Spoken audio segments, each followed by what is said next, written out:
Hello and welcome back, everybody.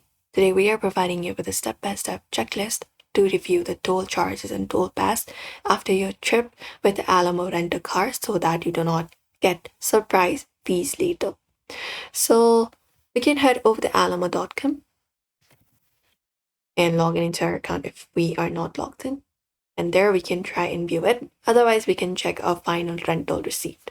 So you can head over to gmail.com instead and log in into your account there as well. And you can open up the email received for toll pass, toll program, toll convenience fee, something like that.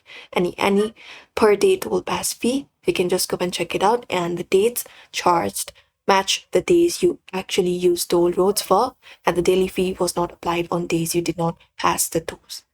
Apart from that, you can review the toll transactions. So toll pass usually bills. So you can look out for your tolls, the actual toll, what the road charges, plus a daily convenience fee on days tolls were used.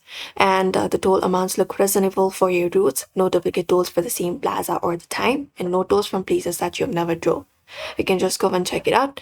After you return the car, also you will be getting the toll sometimes. It may take from 3 to 14 days later, and occasionally up to 30 days, depending upon the toll authority. You can set up a reminder to recheck your card statement in 2 weeks and also save your rental agreement number until everything clears out.